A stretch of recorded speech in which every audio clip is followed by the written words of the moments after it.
Thank you, Mark. For those of you who are new, one of our musicians, Mark Wilson, who contributes. Good morning and welcome to the Unitarian Universalist Church of Evansville. My name is Tom Moore. I'm the worship leader this morning, and we would like to begin our service by singing together in the Gray Hymnal, hymn number 188. Now, this is written as a round, and we will not do it as a round, but we will sing it through 3 times. So stand if you're willing and able, and let's sing together hymn number 188.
Again, welcome to the Unitarian Universalist Church of Evansville. Whoever you are, however you got here, you are welcome.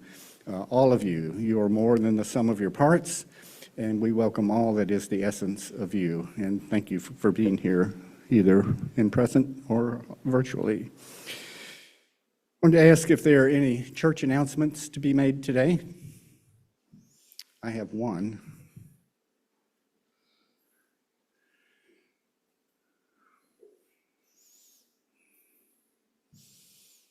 Reminder that we are using Sign Up Genius to sign people up for the Fall Festival booths. If you aren't familiar with it or aren't comfortable signing up online, I have my iPad at the back of the church and can help you afterwards.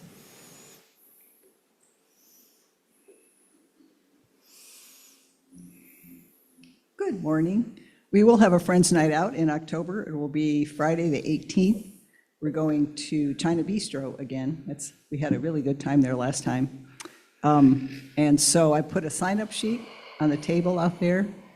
And please sign up by the 16th, Wednesday, so I can let them know who's coming. You can also just contact me, text me, or whatever, and let me know if you want to come.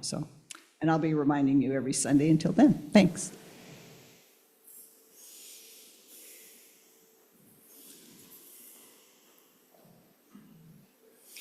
Patty isn't here to announce, but the next metaphysical discussion group is this Thursday at 6 p.m. It's from 6 to 8 p.m.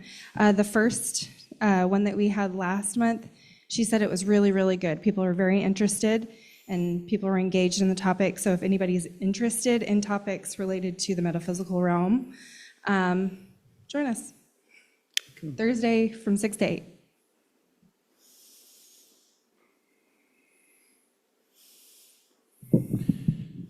It's hard to believe November will be here soon, but just a reminder, November is UUSC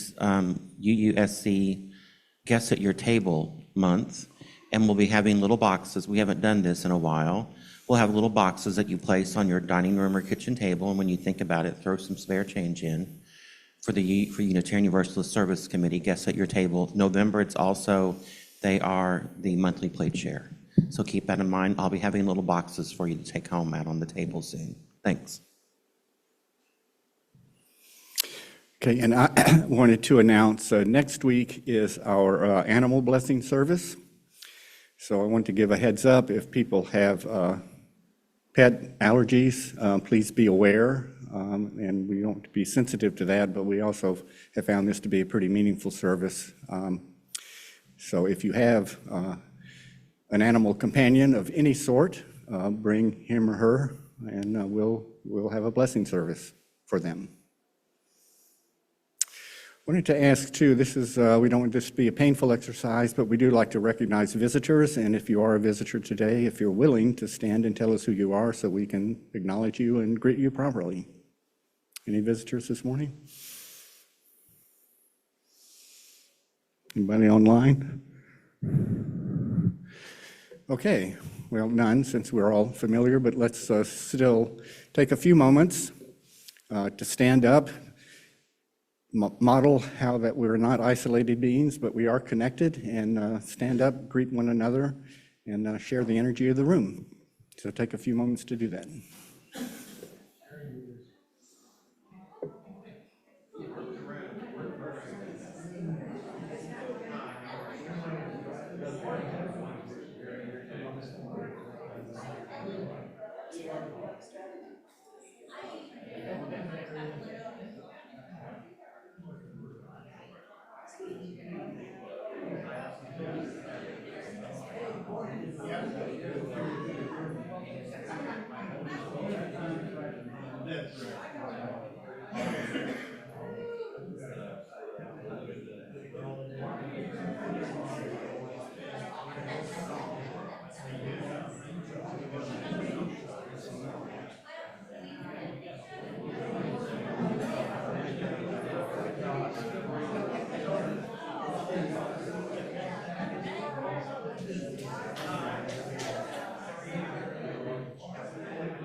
Now with Unitarian Universalist Churches Worldwide, we light our chalice.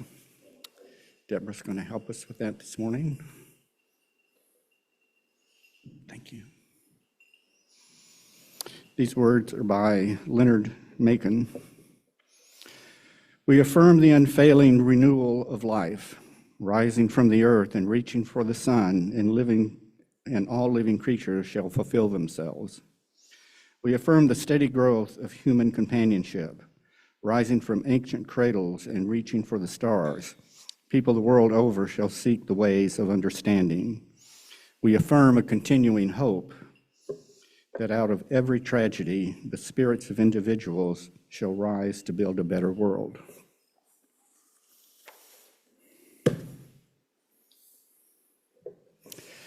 You take an offering each week. This is a voluntary act. We consider it part of the sacraments of our church, and we will now take the offering. If I could have 2 volunteers to pass the plate, please. And as a mark of a healthy community, I'm going to say again, if you need money, take it out. If you have money to give, give it.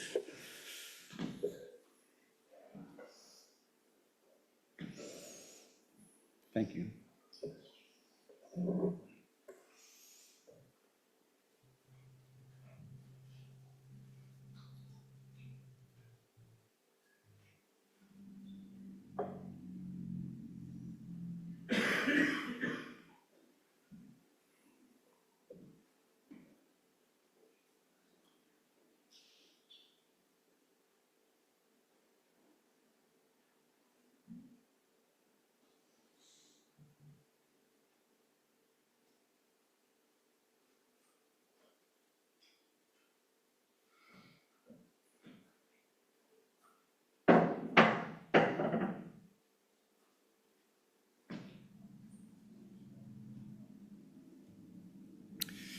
Thank you for those gifts. We trust they will be put to wise and judicious use, and thank you for all the ways you support the life and work of the Unitarian Universalist Church of Evansville.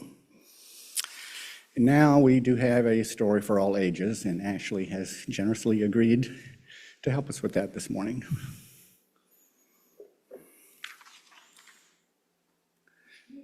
Sure, yeah. And tell us whether to sing out or not. Oh, yeah. I don't see any youth here today, so we're going to stay in here. So no singing. Today's book is called Think Big by Nancy Carlson. Okay.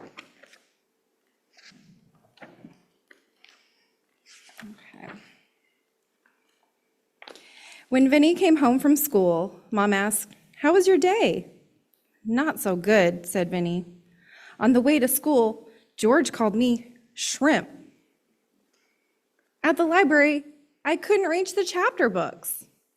The big kids took my 4-square ball at recess. And the lunch lady didn't even see me standing in line. I'm so small, my teacher didn't see me raising my hand. When she finally noticed me, I got the smallest part in the class play. A ladybug. The worst part about being small is that no one passes me the basketball. And I'm a great shot. Being small is no fun." "Vinny," said Mom, "someday you'll be bigger, but until then, you'll just have to think big." The next morning, Vinny jumped out of bed. "Today, I'm going to think big." On the way to school, George still said, "Hiya, shrimp." Vinny kept thinking big and said, "How's the weather up there?" When Vinny went to the library, he told himself to think big and chose a huge chapter book. But Vinny discovered he wasn't ready for big chapter books, so the librarian found a book that was the perfect size for him. Vinny was thinking big when he challenged the older kids to a game of 4-square. He lost, but it was lots of fun. At lunch, Vinny was determined to make the lunch lady notice him. He walked through the line on his tippy toes. "You look like you have a big appetite," the lunch lady said. Then she gave him an extra piece of pizza and 2 cookies to help him grow. Vinny thought as big as he could when his teacher needed a helper, and she picked him to clean the blackboard. Even though he could only reach half of it. During play practice, Vinny even sang big, so his teacher gave him a bigger part, Prince Charming. But when Vinny had to kiss the princess, he wished he was a ladybug again. Yuck, thought Vinny. Vinny remembered to think big in gym class, and he grabbed the basketball. "No one can catch me," thought Vinny. He dribbled the ball right into Cody, the biggest kid in his class. Uh-oh, it's time to think small. Vinny ran right under Cody's legs and scored a 3-pointer. When Vinny got home, Mom asked, "Did you think big today?" "I sure did," said Vinny. "Thinking big is great, but sometimes I'm glad to be small." The end.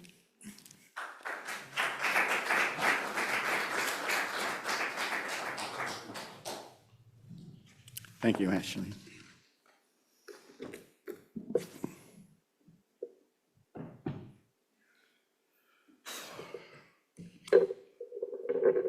Opening words this morning are by Peter Marty. It's called A Posture of Hope.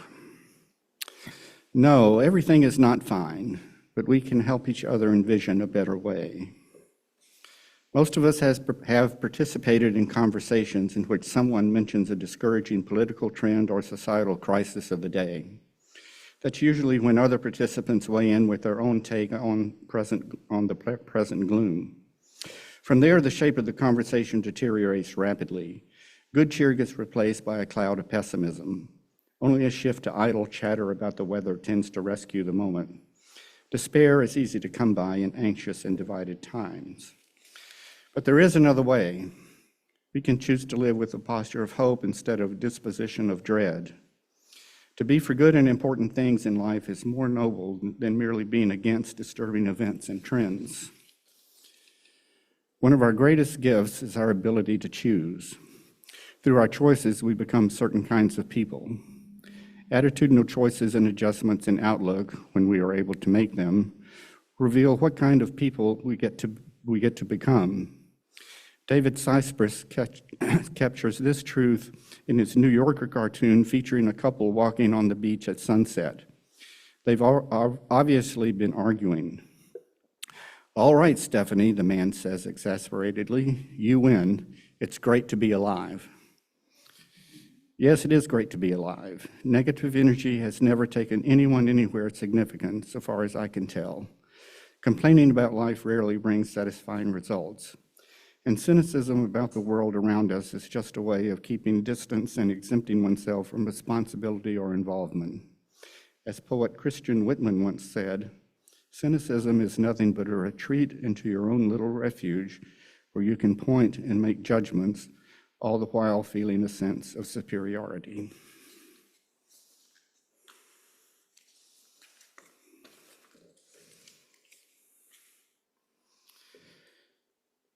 We take time to pray, meditate, simply enjoy the quiet, take in the energy of the room and the energy of all those around you.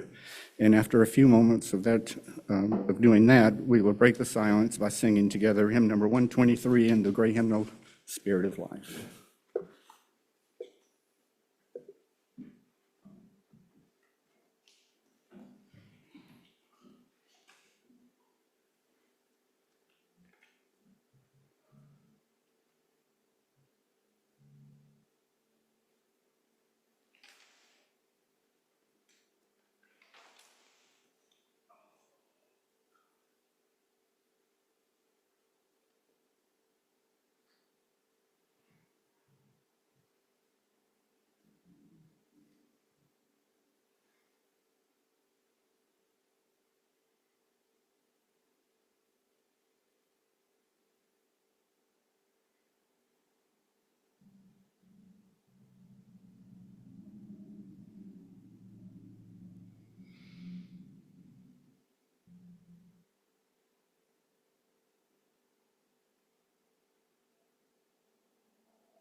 shape of justice.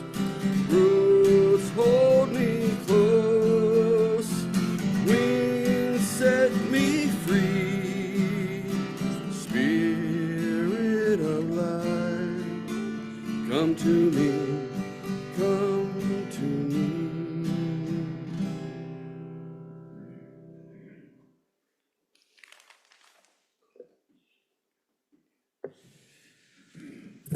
Well, I wanted to spend a few moments this morning talking about hope. Hope, I think, is one of those words that can be really shallow and trite, or it can be expansive and meaningful, and I hope we lean toward the expansive and meaningful side. I was struck by the notion of hope as a way of being and seen in the world and leading our discussions with other folks from that point of view. And I think as Unitarians, we have a great resource to stand on if we think about our principles and also the values that underlie them, so that if we can project the kind of world we want to see, as opposed to just fighting what we don't want, though that may be necessary, but if we still rest with that, what a difference that might make, both in terms of our own health and mental health, and also in terms of the effectiveness of making some sort of positive change. So just like you to think for a moment about hope as a way of seeing things, as opposed to wishing for a specific, like maybe the Cardinals would get better pitching. That's a use of the word, but it's not. It's kind of trite and insignificant in the great scheme of things when we're thinking about other, the kinds of things we've even discussed this morning with the things that bring us joy, the things that we're concerned about, the things that bother us, what the poet Gerard Manley Hopkins would call the deep down things, if we go that far. And in that regard, I want to share with you a passage from a book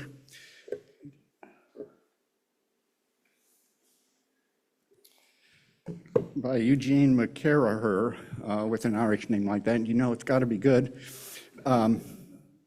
He teaches humanities at Villanova, and his concern is his argument in this book is that our rush to capitalism has de-enchanted almost everything around us, and that is everything's a commodity. All our relationships are transactional, and it's soul-sucking. So we're in this world that's just things, and that has no meaning to them. He's arguing for a re-enchantment, which is actually beyond politics, and even beyond, because he doesn't argue for socialism or capitalism per se, but just that we have this attitude that the world is enchanted with what he would call the divine. So everything around us is holy. You all, the rocks, the grass, the birds, that the divine is both immanent and transcendent all the time, that we're in this interaction that way. And it's part of that I want to share this passage with you, and then we can discuss. I think this would be one example of having hope as a way of seeing and being, as opposed to the shallow part of just a specific thing. We do have a language for human magnificence we witness in the wake of devastation. We do have a language that expresses the longings both for a sense of the world's magnitude and for fleshly access to transcendence. Those of you who are writing, I think that's a phenomenally marvelous phrase. Fleshly access to transcendence. Our best hope for an imaginative and political antithesis to capitalist enchantment resides in the language of romantic sacramental radicalism. It understands calamity, injustice, and degradation as predicaments of human divinity, hardships that can reveal our suppressed or perverted but nonetheless godlike nature. It views the material universe as a cosmic theater of divine vitality, charged with the grandeur of the divine. Beginning with the squatters on St. George's Hill, the pedigree of romantic modernity maintained that we already live in a paradise and that our blindness to the heaven all around us is the source of our descent into the hell of property, rank, and dominion. The capacity to apprehend paradise had several names: imagination, wonder, passionate vision, sacramental consciousness. But it has always been a way of seeing a perception of some truth of goodness and beauty intrinsic to the material world, a view that embraces without nullifying the knowledge obtainable through the sciences. And he concludes with this.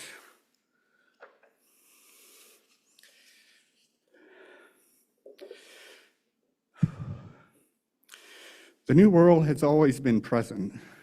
History has not deprived us of an abiding and infinitely generous divinity. We can re-enter paradise, even if incompletely, for paradise has always been around and in us, eagerly awaiting our coming to our senses, ready to embrace and nourish when we renounce our unbelief in the goodness of things. We can do this in the midst of imperial decay and in the face of seemingly impossible odds, knowing that the world has been and will always be charged with grandeur. We can practice in the twilight of a sentient empire, love's radiant, unarmed, and penniless dominion. So, hope as a way of seeing and being, more than a specific wish or thing. That's the thought I'd like to leave you with today. And now if you have any response to that.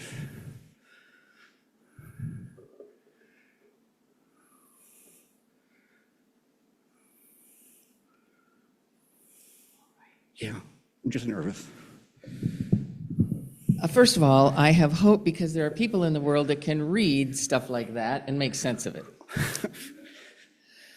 I also have, the way I look at hope is that there are people who look at the world as though their glass is half empty. And there are others that look at their world as a glass half full, or even more than half full. For some time, quite a while ago, couple of decades ago, my sister was having things happen to her. She got a flat tire. Her purse got stolen out of the car. Her kid had to go to the hospital for some kind of minor, semi-minor kind of thing, but he had to go to the hospital. And so it seemed like everything was piling up on her. She was a victim. And over and over again, she couldn't see any light at the end of that tunnel, no silver lining on anything. Everything was somehow a negative aspect of her world. And it bothered me that she was living that way. And so I did mention it to her. I said, it seems to me you're kind of being a victim here. You were the one that left the car door unlocked and your purse got stolen. Flat tires happen to everybody, And since then, she's gotten to be a much more positively directed person. But I think hope is something that we bring with us into the world and we can share with others. And it's about smiling through the face of adversity sometimes. And it's trying not to get bogged down in things. That's all.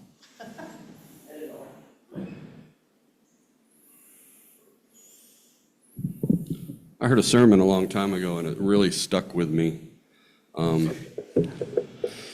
Not to quibble about words and their meanings, but it was the difference between joy and happiness. What he had said is, happiness more depends on your circumstances, what happens to you. That makes me happy. I like that pizza. I like that chocolate. I like this car. Your circumstances. Things are going good for me right now, my job. Where joy comes from the inside. No matter what happens on the outside, you have this inner hope, I guess you'd say, this inner peace, this inner joy, that even if life sucks, which sometimes life sucks, you know? We can all say that. I try to stay positive. I told you guys a while back I took some therapy because I was becoming a grumpy old man, and I didn't want to become that grumpy old man, so I had to make a conscious decision. I can't say I'm perfect with this because I still get pissed off from time to time, but I'm trying to keep the joy on the inside, the hope on the inside, and not let circumstances, though I do like pizza and chocolate, try not to make my circumstances affect my emotions. So I just thought that was an interesting thought.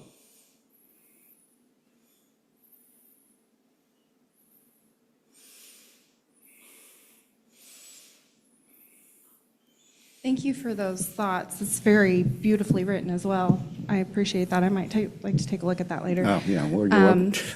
So, Mark, something you said about happiness reminded me of a book I read by Mark Manson. It's called The Subtle Art of Not Giving a F word. But it's, yes. So he says, the desire for more positive experience is itself a negative experience. And paradoxically, the acceptance of one's negative experience is itself a positive experience. He further says, everything worthwhile in life is won through surmounting the associated negative experience. Any attempt to escape the negative, to avoid it or quash it or silence it only backfires. The avoidance of suffering is a form of suffering. The avoidance of struggle is a struggle. The denial of failure is a failure. Hiding what is shameful is itself a form of shame. Pain is an inextricable thread in the fabric of life, and to tear it out is not only impossible but destructive. Attempting to tear it out unravels everything else with it. To try to avoid pain is to give too many F's about pain. In contrast, if you're able to not give a F about the pain, you become unstoppable. I thought that was an interesting. Yes, thank you.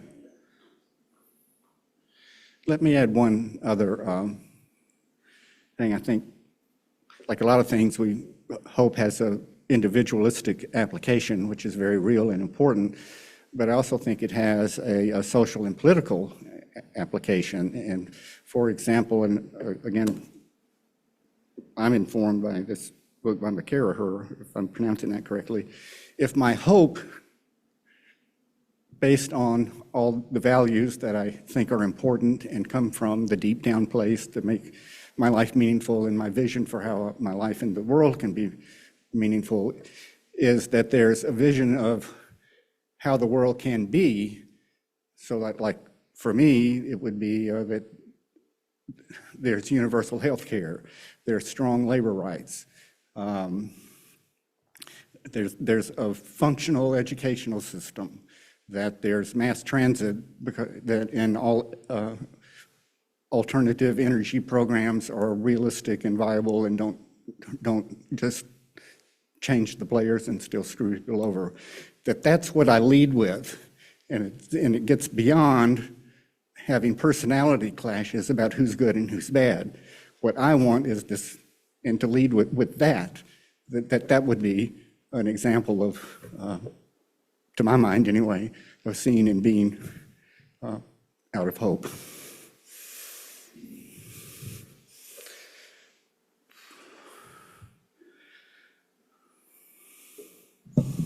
I love languages, and the cool thing about German is the word hope is hoffen, but hoffen also means to trust in besides hope.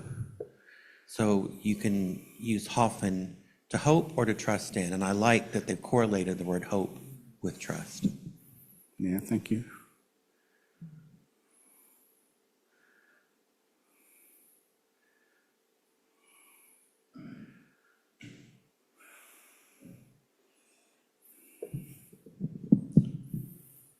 Tom, I just want to say to you how much I appreciate and look forward to your thoughts whenever you're the one speaking, because I know that it's well-researched and heartfelt.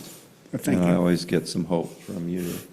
And I get that from coming here each week. I think this is a very hopeful congregation.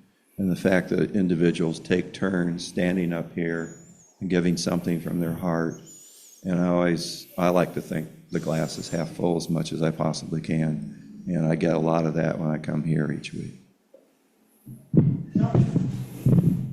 Well, I know I like the microphone, but really, we're very affectionate together. It's part of your pay.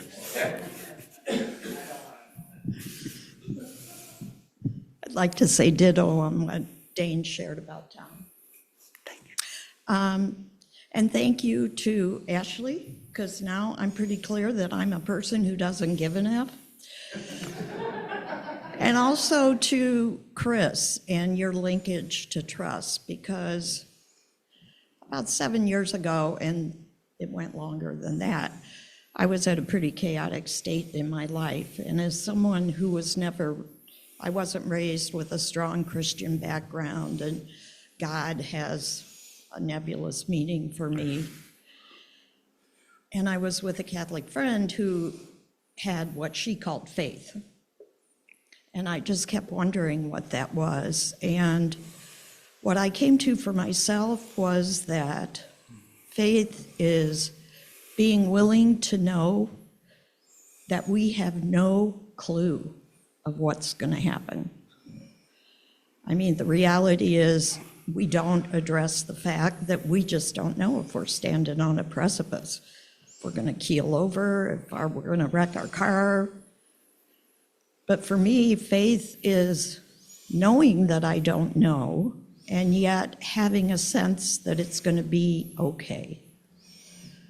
Like however it goes. It may go like I want, a lot of time it hasn't, and I'm here. And I still appreciate everything I appreciate every day, including being here. Thank you.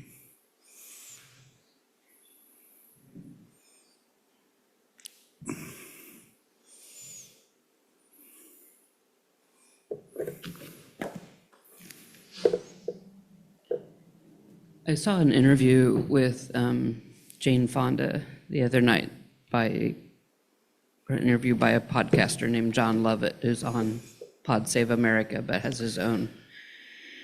And he was asking her about her climate activism and whether there's hope and what to do. And she actually delineated between her view of what optimism is, which is a positive outlook, and hope, because she said, hope is where there's action.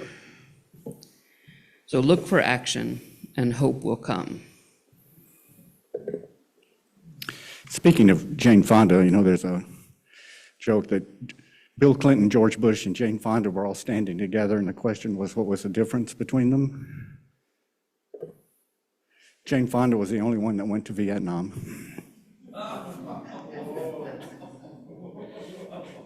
Those of you of a certain age will remember that controversy. Anyway, little interjection there. Anybody online? Okay, well, thank you all. As always, I learned so much from you, and thank you for your patience and tolerance. Our closing hymn is number 95. So stand if you're willing and able, and we will sing that together.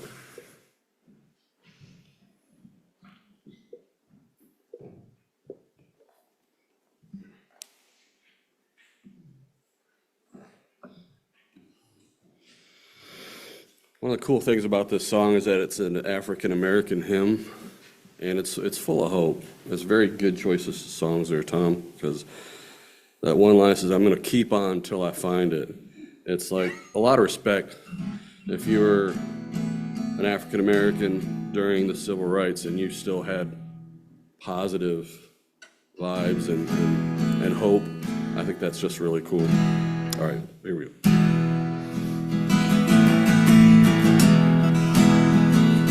There is more love somewhere. There is more love somewhere. I'm gonna keep on till I find it. There is more love somewhere. There's more hope. There is more hope somewhere.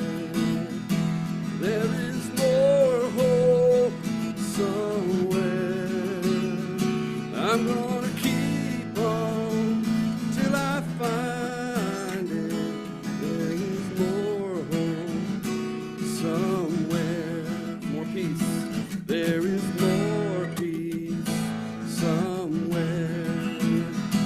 There is more peace somewhere.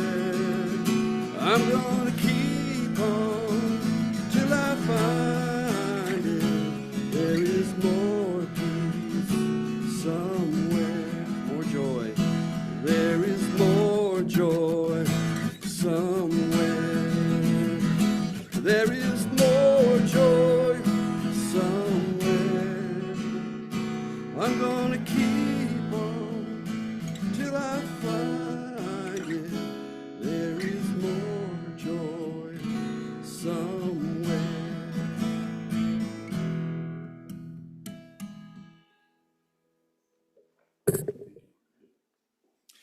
If you'd remain standing, please, and repeat the words in the bulletin as we extinguish the chalice. We extinguish this flame. More the fire commitment in our hearts. Closing words are also by Peter Martin. Hope is not some silly conviction that everything in society and politics is just fine. It isn't fine. Hope merely visualizes a better way, a way to walk into the future, and even more importantly, create a future. Go in peace, and may your living bless the world.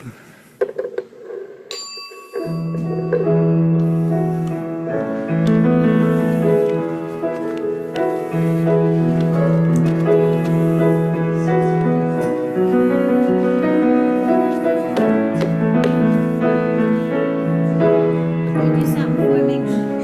Will you sit down and drink some of the water? Sure, yeah. You seem fine now. Yeah, well, I just go through these periods. I think I'm just so off base, and this stuff doesn't make any sense, and I miss the mark completely, and I just get real scared.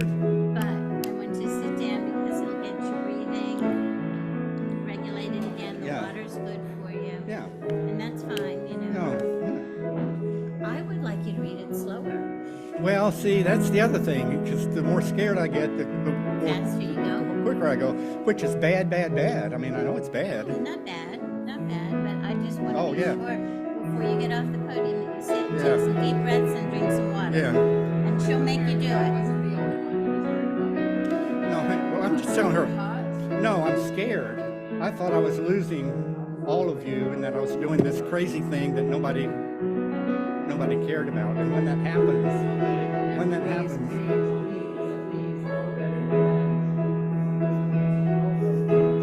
And you know what, Tom? What if that happened? well, I know because, So what?